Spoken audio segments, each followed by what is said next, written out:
네, 반갑습니다. 저는 마이미디어 교육 프로그램을 소개할 남진우 강사입니다. 반갑습니다. 이 교육은 말레이시아 한국국제학교 이재원 선생님과 그리고 부산시청자 미디어센터 소속 강선아 선생님 그리고 저 이렇게 같이 참여를 하게 되었고요. 저는 가벼운 마음에 프로그램 개발을 같이 했다가 우연찮은 기회로 말레이시아까지 같이 가게 되었습니다. 이 주된 교육은 강선 선생님께서 주로 하셨는데 강선 선생님께서는 지금 현재 외국에 계셔가지고 제가 대신 발표를 하게 되었습니다. 교육을 하면서 느꼈던 부분과 그리고 개발하면서 느꼈던 것 추가로 강선 선생님께서 꼭 이제 설명을 해주셨으면 좋겠다라는 것 요 세 가지를 제가 부족하지만 잘 설명해 보도록 하겠습니다. 자, 저희는 말레이시아 한국국제학교에서 교육을 진행하였고요. 그 한국에서 6시간 떨어져 있는 말레이시아 쿠알룸푸르 그 남쪽으로 1시간에서 1시간 반 정도 가면 사이버자야라는 도시가 있습니다. 그 도시에서 1학년부터 6학년까지 모든 학생 34명을 대상으로 교육을 진행하였습니다. 교육은 이제 온라인 교육과 그리고 비대면 교육을 섞어서 대면 교육과 비대면 교육을 섞어서 진행하였고요. 자세한 내용은 추후에 다시 좀 설명을 드리겠습니다. 그리고 교육 기간은 이렇게 됐습니다. 1학년, 2학년 합반으로 진행되었고요. 3, 4학년, 5, 6학년 이렇게 같이 진행되었는데요. 4, 5월 달, 5, 6월 달 이렇게 해서 비대면 1, 2학년들은 4차시, 3, 4학년들은 5차시, 그리고 5, 6학년은 4차시 비대면 교육을 진행하였고요. 비대면 교육을 진행하면서 느꼈던 아쉬운 점들이 많아서 학교 측과 그리고 재단 측의 협조로 저희가 실제로 이제 말레이시아로 가서 대면 교육을 진행하였습니다. 그래서 비대면 교육은 미디어에 관련된 이해와 아이들이 미디어를 어떻게 활용할지에 대한 교육을 진행했다라고 하면 대면 교육에서는 그 미디어에 대한 이해를 바탕으로 실제 영상 제작을 하는 그 과정으로 진행하였습니다. 저희가 이제 이 교육을 하면서 이 말레이시아 국제학교 교육 목표를 설정하였는데요. 첫 번째는 미디어를 이해하고 다양한 관점에서 미디어를 제작하고 소통하는 경험을 어떻게 하면 이 친구들에게 잘 전달할 수 있을까? 그게 초점을 맞췄습니다. 그래서 미디어 표현에 기쁨을 더하고 미디어 활용 격차를 줄이고 더불어서 함께 하면서 즐거움이 배가 되고 그리고 내가 만들었던 작품들을 함께 나누면서 그 소통하는 과정에 초점을 맞췄었습니다. 그래서 미디어가 단순한 어떤 전달의 도구가 아닌 그 학생들의 삶을 이끌어 나갈 수 있는 도구로서 변화할 수 있는 계기를 제공하고자 제가 목표를 설정했었습니다. 두 번째 제가 가졌던 목표는 이 교육이 기존의 국내 청소년 대상 미디어 교육과는 차별화된 점이 재외 국민 청소년 대상으로 했던 미디어 교육이거든요. 그래서 기존에 있던 청소년 대상 미디어 교육 프로그램에서 시각을 조금 더 확장해서 단순히 재외 국민 청소년의 대상이 아니라 조금 더 많은 회의를 통해서 이 친구들 현실에 맞는 교육 프로그램을 맞춤형으로 하고자 노력했었습니다. 그래서 우리나라 국민이라면 누구나 받아야 되는 미디어 교육을 재외국민에게 제공해 준다라는 것과 그리고 어쩌면 문화 또는 미디어 사각지대에 위치한 학생들에게 보편적인 교육을 한다는 것, 요거에 큰 특징을 가지고 있었습니다. 그리고 두 번째 특징은 대면 교육과 비대면 교육의 만남인데요. 먼 거리에 있는 친구들과 교육을 진행하다 보니 필수적으로 비대면 교육을 할 수밖에 없었죠. 더불어서 인터넷이나 스마트 기반의 환경이 초반에는 원활하지 않아서 고생을 많이 했었습니다.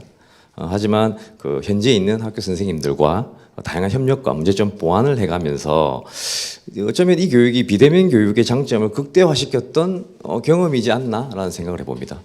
그래서 줌을 시작으로 학생들을 만나게 되고요. 그 패들렛을 통해서 학생들의 활동들을 기록하게 되고 또 공유하게 되고 더불어서 메타버스 공간이 잽을 이용해 가지고 마이미디어 가상교실을 만들게 되고요. 그 만들었던 교실에는 학생들 각자의 자리가 있고요. 그곳에서 여러 가지 미션을 해결해가며 서로가 소통하면서 정보를 주고받으며 활동을 했다라는 것. 그렇게 미션을 해결해 나간다는 것이 어쩌면 어디서든 미디어 교육을 할 수 있다라는 어떤 희망의 씨앗을 보지 않았나라는 생각을 해봅니다. 그리고 세 번째는 이게 중요한 것 같아요. 먼 거리에 교육을 짧은 시간 안에 프로그램을 개발하고 또 짧은 시간 안에 교육을 진행하고 또 많은 대상에게 같이 함께하다 보니 저희가 기존에 했던 교육에서의 어려움들이 분명히 있었습니다. 그 어려움들을 교사와 강사와 함께 소통해 나가면서 더불어서 센터의 담당자분과 함께 여러 번의 회의를 거치고 그다음에 교육 과정이나 목표를 설정하고 보완해 나가면서 교육을 했다라는 것. 그래서 그 교육이 진행되기 전에 교강사와 그다음에 센터 직원과의 소통했던 그 시간이 이 교육에서 큰 가치가 있지 않나 이런 생각을 해봅니다. 더불어서 이 과정을 지켜봤던 학생들에게도 협업을 어떻게 해야 되는지, 그다음에 소통을 어떻게 해야 되는지 간접적으로나마 익힐 수 있었던 시간이 되지 않았나 생각을 해봅니다. 그리고요, 앞서 말씀드렸던 거는 교강사와의 소통이라고 하면 이제 미디어 자체만의 어떤 소통에 대해서 이야기를 하고 싶은데요. 미디어를 통해 나를 표현하고 소통하는 다양한 방법에 대해서 관심을 가지고 이를 사회적 소통의 의미를 찾아가는 게 이 교육의 특징이라고 하면 학생들이 스스로 이제 주제를 찾고 메시지를 찾고 그걸 영상으로 표현해내고 표현한 걸 더 나아가 친구들과 가족들과 소통하고 그걸 시사회를 통해서 다양한 기쁨을 느낄 수 있는 것. 요건 좀 더 세부적으로 뒤에 말씀드리도록 하겠습니다. 자, 저희가 프로그램 기획과 연구 방향에 대해서 잠깐만 말씀을 드리면, 이 교육의 시작은 말레이시아 한국국제학교에 근무하시는 이재원 선생님께서 제안을 해주셨고요.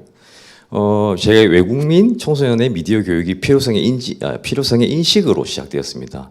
그래서 강선아 선생님과 그다음에 부산시청자 미디어 서현지 주인님이 함께 뜻을 모아서 연구를 진행하였고요.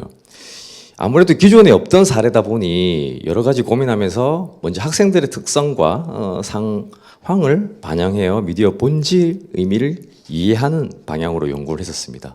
물론 짧은 시간임에도 불구하고 저희가 딱 갖춰진 커리큘럼을 제시해서 교육을 하기보다는 현장에서 좀 더 탄력적으로 운영했던 점 말씀을 드리고요. 저희가 주로 초점을 맞췄던 부분은 제가 포커스의 의미로 제가 설명을 좀 드리겠습니다. 먼저 학생들이 주체적으로 활동할 수 있는 교육 과정을 중점적으로 생각했습니다. 보통은 교사와 강사가 목표를 설정하고요. 그다음에 그 목표로 나아가는 과정을 설계를 하지 않습니까? 근데 저희는 최소한의 목표를 설계하고 최소한의 과정만 저희가 설정한 다음에 학생들 스스로 주체적인 생각과 행동으로 과정을 만들어 나가기를 바랬었습니다. 더불어서 그 과정을 통해서 아이들이 스스로 목표를 설정하고 방향까지 정해는 그 과정은 협력과 소통, 협업이라는 과정을 통해서 나아가길 희망했고요. 더 나아가서 함께하면서 함께 세상을 살아가는 우리를 위한 방향에 끊임없이 고민을 했었습니다. 이제 세부적인 내용을 말씀드릴 건데요. 저희가 1, 2학년 같은 경우에는 이제 4차 시를 비대면 교육으로 진행하다 보니 첫 차 시에는 이제 미디어 발달에 대해서 설명을 좀 드렸고 메타버스에 대한 이해를 줬습니다. 어쩌면 이 친구들이 가장 많이 활용하게 된 가상 공간, 이 공간을 어떻게 윤리적으로 접근해야 될까에 대한 공부를 했었고요. 이 메타버스 공간을 적극적으로 활용하면서 학생들이 주체적으로 탐색하고 스스로 익히는 방향으로 진행하였습니다. 미션들을 주고 대부분 스스로 정보를 찾고 신뢰성 있는 정보를 판단하는 비판적인 사고를 가지도록 제가 이끌어냈고요. 이렇게 미디어를 활용해서 스스로 고민하는 시간을 가졌다면 이후에는 어떤 메시지를 표현해낼까 그에 대해서 이야기를 나누고요. 그리고 더 이상 읽지 않는 그림책을 가지고 와서 업사이클링 미디어 동화를 제작하는 단계로 이어졌습니다. 물론 영상 제작 단계에서부터는 대면 교육으로 진행되었고요. 업사이클링 미디어 교육을 진행하면서 이 친구들이 환경에 대한 관심을 가지게 되었어요. 그래서 원래 교육 과정에는 이 부분이 없었는데 현장에서 환경에 대한 주제로 광고 제작까지 하게 되었습니다. 3, 4학년도 비슷합니다. 3, 4학년도 처음에는 미디어에 관련된 이해 교육을 진행하고요. 이 친구들에게는 메타버스를 활용한 팩트 체크 교육을 활동을 주로 진행하였습니다. 그래서 무엇보다 정보를 검색하는 것, 그리고 비판적인 사고력을 향상시키는 것, 거기에 활동 비중을 높였고요. 이 친구들은 3개 팀을 나눠서 영상 제작을 진행하게 되었는데, 이 친구들에게 어떤 영상을 기획해 볼까라고 했을 때 처음에 나왔던 이야기가 학교 오는 게 정말 행복하다는 거예요. 너무 좀 신기했었습니다. 어떻게 학교 오는 게 행복할까? 그 친구에게는 학교 오는 이 시간이 너무 행복하다는 거예요. 그 말 한마디에 학생들이 학교 생활과 그다음에 자기 스스로의 행복을 찾아가는 그런 영상을 제작했던 게 기억에 남습니다. 그리고 5, 6학년은 비대면보다는 대면 교육이 조금 더 많았었습니다. 그래서 이 친구들에게는 5, 6학년, 이 6학년 학생들은 그 지금 시점이 이제 학교를 이제 중학교로 이제 올라가는 상황이었거든요. 그래서 지금 가지고 있는 변화, 그래서 맨 처음 가졌던 변화가 말레이시아에 온 것, 이 변화에 대한 이야기를 했었습니다. 그래서 말레이시아와 말레이시아 한국국제학교에 관련된 기획 시간을 가졌고요. 실제로 촬영을 하면서 현지인들이 참여하기도 했고요. 이 친구도 스스로 그 봉준호 감독이 이야기했던 1인치의 장벽을 스스로 경험해보고 이겨나가는 모습까지 보였었습니다. 그래서 이렇게 만들어진 작품들은 저희가 기존에는 간단하게 시사회를 할 예정이었거든요. 근데 부산시청자 미디어센터에서 온라인 생중계를 했으면 좋겠다라는 제안을 주셨고요. 학교 측에서는 온라인 생중계를 할 거면 우리가 학예도 같이 하겠다. 그래서 20분이었던 행사가 2시간 반 정도 커지는 굉장히 축제 같은 행사로 바뀌었었습니다. 그래서 24일 저희가 월요일 날 2시 50분부터 시작했었는데 25일이 방학식이었거든요. 그래서 24일 날 모든 부모님들이 다 오시고 그다음에 한국 교민들도 오시고 축제처럼 했던 기억이 있습니다. 그리고 이 오프라인인 상영회로만 그친 게 아니고 저희가 학생들이 자유롭게 시사회를 볼 수 있는 메타버스 공간까지도 구성했거든요. 그래서 메타버스 수업을 확장된 형태로 제작되어 많은 관심을 받게 됐었습니다. 마지막으로 저희가 교육평가를 잠깐 해보면 저희가 다른 프로그램과 가장 큰 차이는 대상이 다르다는 거죠. 제외국민 대상으로 미디어 교육을 했다라는 것. 거기서 다양한 가능성을 발견했다라는 것. 실제로 학생들과 학부모님들이 교육 후기에 정보를 찾는 신뢰성이 어떤 것들인지, 어떻게 찾아야 되는지, 진짜인지 가짜인지를 확인해야 된다라는 그 후기가 굉장히 많았었거든요. 그 교육을 통해서 학생들이 미디어 리터러시 향상이 어떻게 발전됐는지를 알 수 있었습니다. 그리고 가장 중요한 건 이 프로그램이 연구에서 진행되는 과정 속에서 학생들이 주체적으로 행동하기 시작했다라는 것인 것 같아요. 그래서 스스로 동아리를 만들고 그 동아리를 통해서 작품을 만들게 되고요. 더 나아가 DMZ 다큐멘터리 영화제에 지원을 받아서 영상 제작을 해 확장하는 모습까지도 보였었습니다.